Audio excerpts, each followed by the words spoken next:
Afrique des légendes, je vous salue.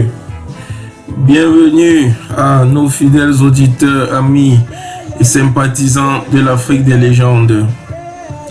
Mbolo, Jamna, Bote, Kunjani, Ndumela, Gachacho, Mbembekiri, Nanje, Nangadef, Inisuguma, Jambo, Mahakie.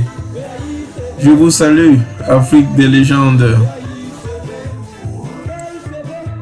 Alors nous ne cesserons de rappeler le but ultime de cette chaîne qui est comme ceci de promouvoir, de célébrer et surtout de ressusciter le patrimoine pluridimensionnel africain, tant sur le plan économique, politique, culturel, artistique, sportif et j'en passe.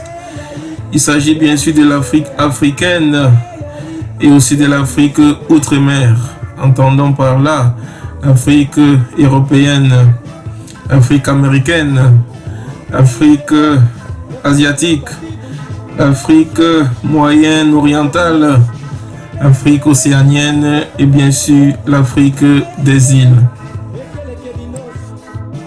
Bien, aujourd'hui, nous allons parler d'un panafricaniste et homme politique de l'Afrique de l'Ouest, fondateur du Parti africain pour l'indépendance de la Guinée et du Cap-Vert, PAIGC, celui-là qui a été à l'origine des indépendances de la Guinée-Bissau et du Cap-Vert, acquis après une guérilla menée contre l'occupation portugaise. Il s'agit bien sûr du camarade Amilcar Cabral, aussi connu sous le nom de Abel Jassy.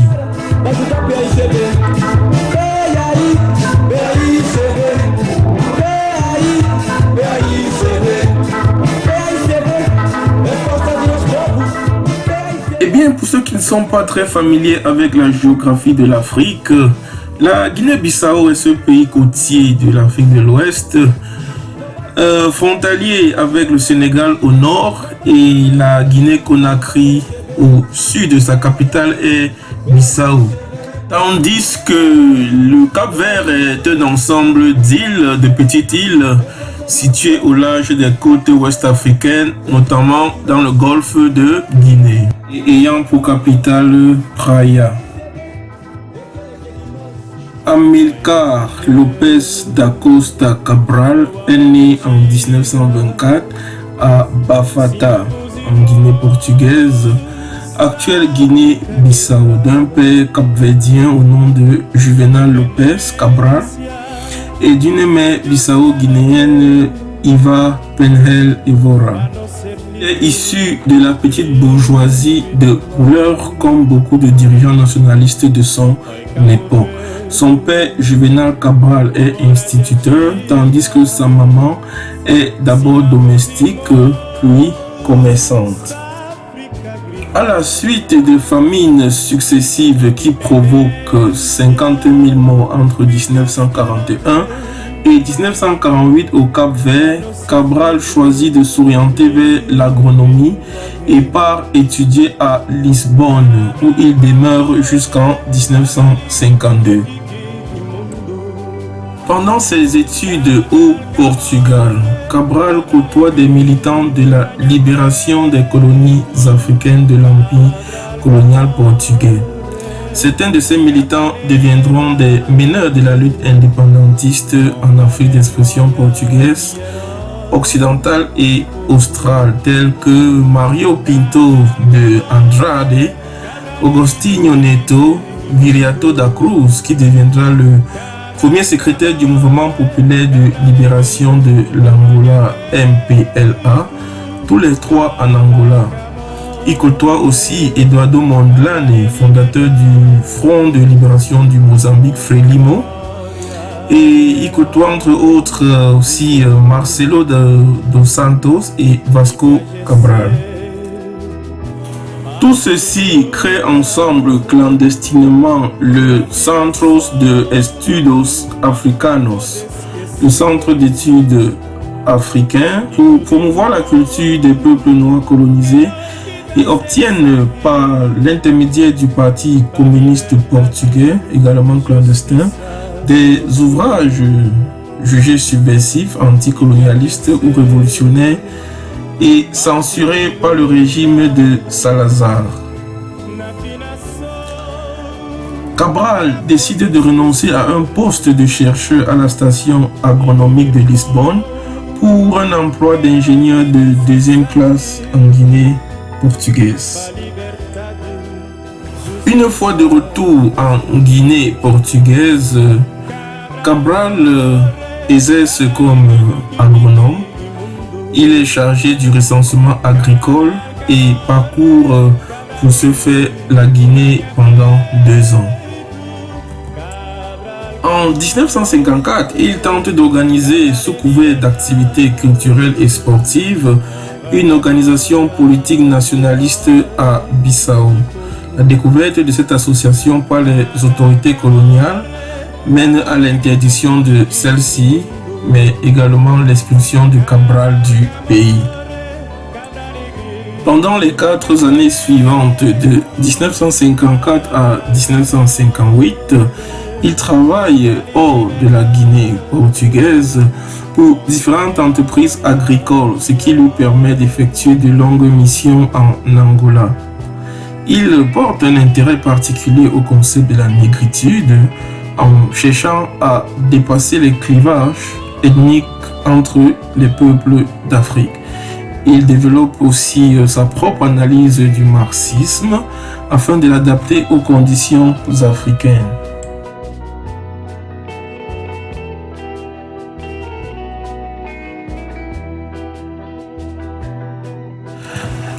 Amilcar Cabral a épousé Ana Maria Cabral en 1972 et ont eu un enfant au nom de Ndira Cabral, né en décembre 1969. En plus de ses 2 premiers enfants que sont Iva Cabral en 1953 et Ana Luisa Cabral en 1962.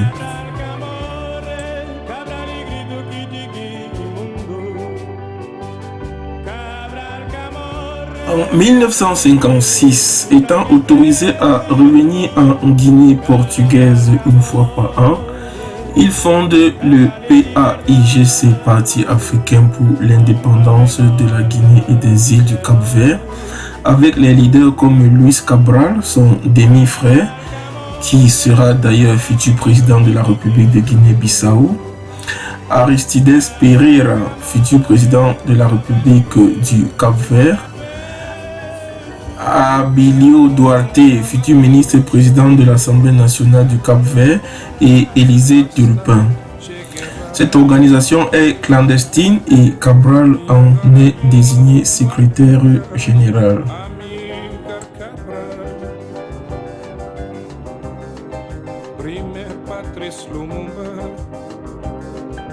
En 1961, il est présent au Caire lors de la 3e conférence des peuples africains où il insiste, reprenant la formule de Lénine, sur la nécessité de l'analyse concrète de chaque situation pour repousser le colonialisme, soit s'adapter aux réalités de chaque pays plutôt que de chercher à reproduire identiquement une lutte anticoloniale menée dans un autre pays.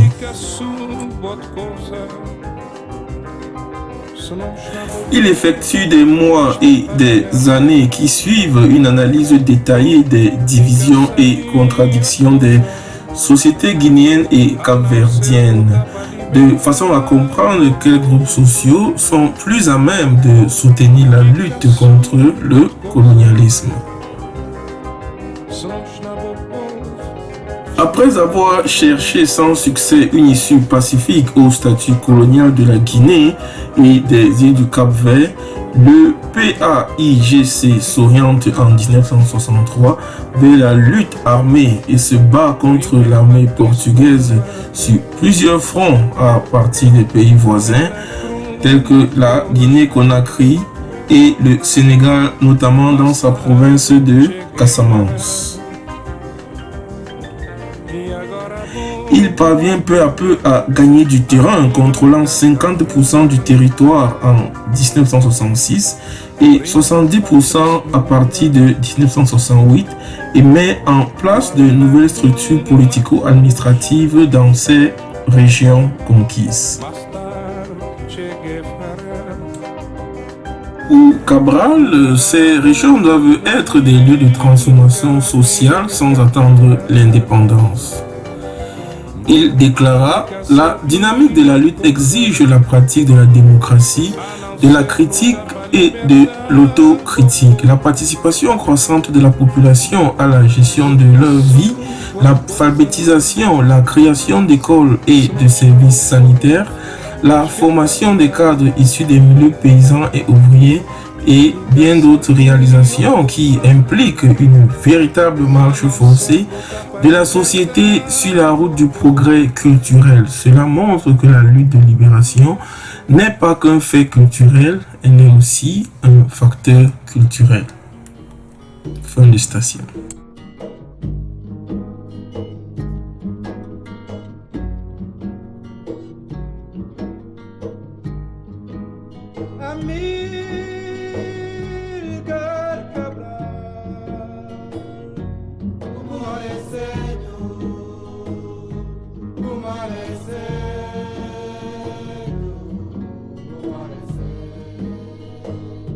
Amilcar Cabral, quelle est la situation politique et militaire aujourd'hui en Guinée? Nous pouvons dire d'une façon succincte que la situation politique est la suivante. Après presque 7 années de lutte armée, ayant libéré plus de 2 tiers de notre territoire national, un État se développe chez nous, dans ces régions libérées. Nous avons une organisation politique qui est notre parti. Nous développons chaque jour davantage notre organisation administrative avec tous les services et nous développons peu à peu notre économie. Cela veut dire que notre situation est celle d'un État indépendant dont une partie du territoire national est encore occupée par des forces étrangères, particulièrement les centres urbains et certaines régions du pays. Et cette puissance administrante est devenue un terroriste qui bombarde les populations civiles de notre pays avec des bombes au napalm, au phosphore blanc et d'autres bombes, n'est-ce pas, qui fait des raids ou des attaques avec des hélicoptères pour tuer des enfants, des femmes, des vieillards dans les régions libérées, qui brûle nos cultures, nos récoltes, surtout le riz, pour nous réduire à la famine, mais qui doit se reconnaître impuissant de arrêter la marche de notre lutte libératrice. Beaucoup de pays sont devenus indépendants et nous avons souvent entendu cette phrase, l'indépendance, pourquoi faire? Oui, l'indépendance, pourquoi faire? Pour nous, d'abord, pour être nous-mêmes, pour être des hommes africains, avec tout ce qui nous caractérise, mais en marche pour une vie meilleure et qui puisse nous identifier chaque jour davantage avec les autres hommes dans le monde. Salazar disait que l'Afrique n'existe pas sans les Européens. C'est une exagération et les Français sont bien placés pour le savoir. Nous considérons que notre indépendance nous permettra de développer notre propre culture,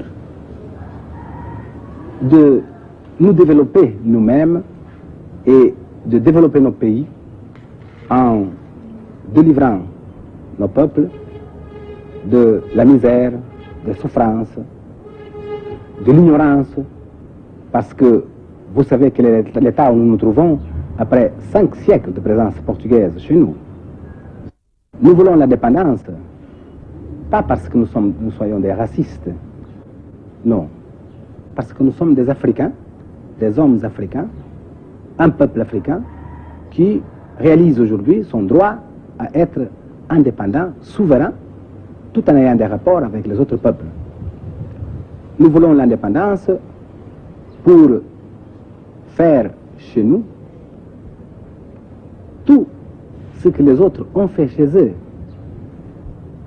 et pour créer une vie où nous ne serons plus exploités par des étrangers, mais aussi nous ne serons pas exploités par les Africains eux-mêmes, n'est-ce pas? Parce que nous ne faisons pas une liaison entre la couleur de la peau et la capacité d'exploiter les gens. Vous avez déjà proposé la négociation. Nous avons toujours dit que nous sommes prêts à n'importe quel moment à négocier. C'est au Portugais de dire quelque chose, n'est-ce pas? Et comme nous parlons la même langue, c'est pas difficile de s'entendre.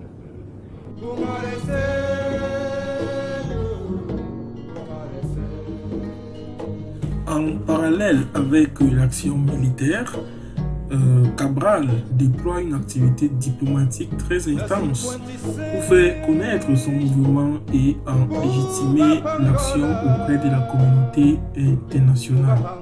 C'est ainsi qu'en 1972, les Nations Unies finissent par considérer le PAIGN comme véritable et légitime représentant des peuples de la Guinée et du Cap-Vert.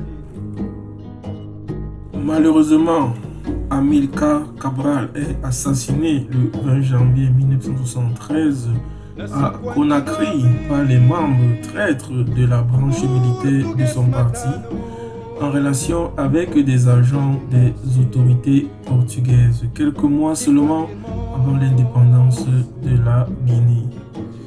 C'est ainsi que Amilcar Cabral ne verra donc jamais la reconnaissance de l'indépendance de la Guinée-Bissau et du Cap-Vert par le Portugal le 10 septembre 1974, à peine 2 ans après sa mort.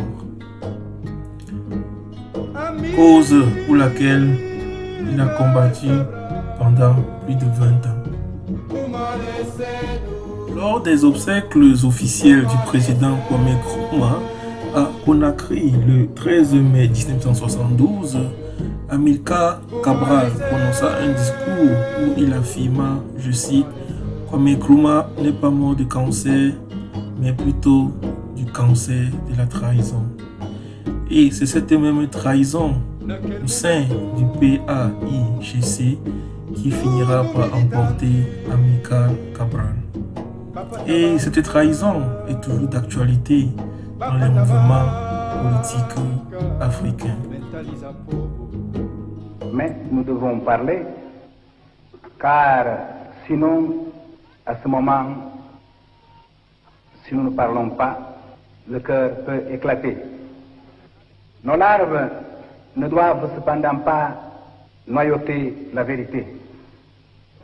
Nous, combattants de la liberté, nous ne pleurons pas la mort d'un homme, même d'un homme qui a été un compagnon de lutte et un révolutionnaire exemplaire,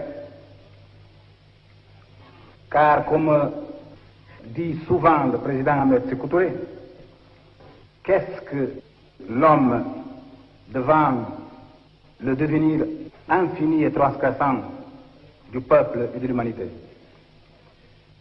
Nous ne pleurons non plus le peuple du Ghana bafoué dans ses réalisations les plus belles, dans ses aspirations les plus légitimes. Nous ne pleurons pas également l'Afrique trahie. Nous pleurons, oui, de haine à l'égard de ceux qui ont été capables de trahir Nkrumah au service ignobile de l'impérialisme.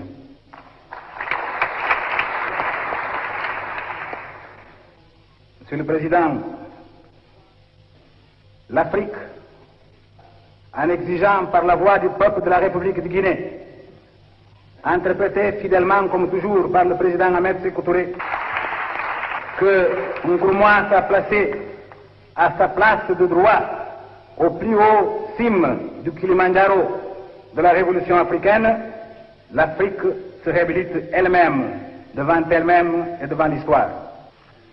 Le président Nkrumah, auquel nous rendons hommage, c'est d'abord le stratège génial de la lutte contre le colonialisme classique, celui qui a créé ce que nous pouvons appeler le positivisme africain, auquel il a appelé the positive action, l'action positive.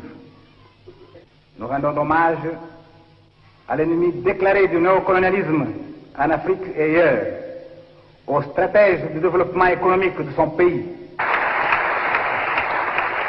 Monsieur le Président, nous saluons le combattant de la liberté des peuples d'Afrique, qui a toujours su accorder un appui sans réserve au mouvement de libération nationale.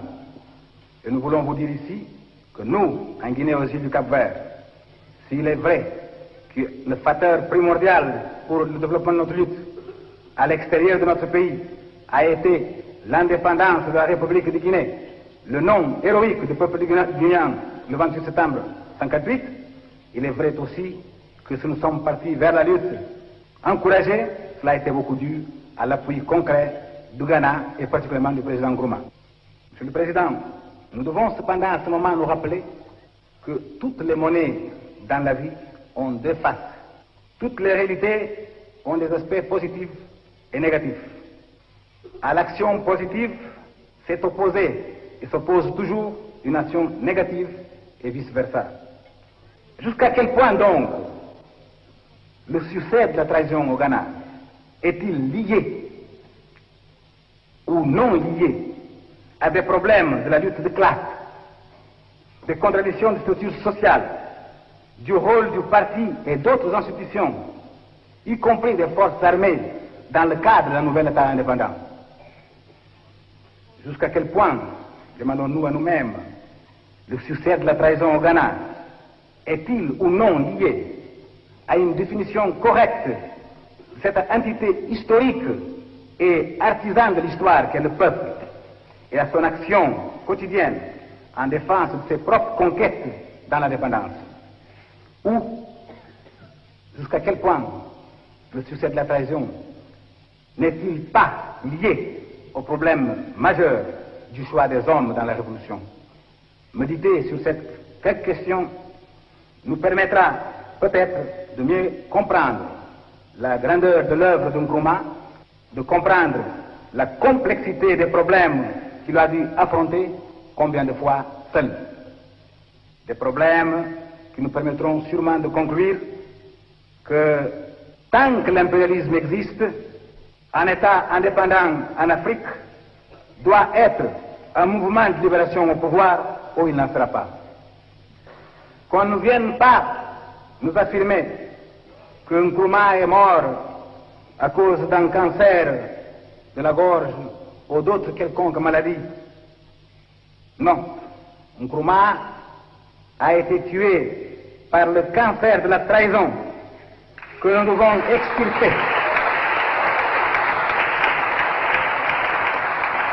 Par le cancer de la trahison dont nous devons extirper les racines en Afrique si nous voulons vraiment liquider définitivement la domination impérialiste sur ce continent. Mais nous, Africains, nous croyons fermement que les morts continuent vivants à nos côtés. Nous sommes des sociétés de morts et de vivants. Nkrumah ressuscitera chaque aube dans le cœur et dans la détermination des combattants de la liberté, dans l'action de tous les véritables patriotes africains. Nous, mouvement de libération, nous ne pardonnerons pas ceux qui ont trahi Nkrumah. Le peuple du Ghana ne pardonnera pas. L'Afrique ne pardonnera pas. L'humanité progressiste ne pardonnera pas. Eh bien, nous voulons clôturer la présente émission avec cette fameuse citation de Amilcar Cabral qui est toujours d'actualité de nos jours et qui est d'ailleurs à méditer. Je cite: « Nous ne luttons pas seulement pour mettre un drapeau dans notre pays, et pour avoir un hymne, mais pour que plus jamais nos peuples ne soient exploités, pas seulement par les impérialistes, pas seulement par les Européens, pas seulement par les gens de peau blanche, parce que nous ne confondons pas l'exploitation ou les facteurs d'exploitation avec la couleur de la peau des hommes. Nous ne voulons plus d'exploitation chez nous, même pas par des Noirs. Fin de citation. Amilcar Cabral continue à faire couler beaucoup d'encre. Il restera gravé à jamais dans les cœurs comme une légende africaine. Et son combat, qui est toujours d'actualité, qui se résume à la libération complète et totale de l'Afrique, s'accomplira très certainement et très bientôt. Que des légendes, l'Afrique en regorge. Merci à vous, l'Afrique des légendes. Bien vouloir aimer, souscrire à la chaîne et bien sûr partager massivement la vidéo. God bless you.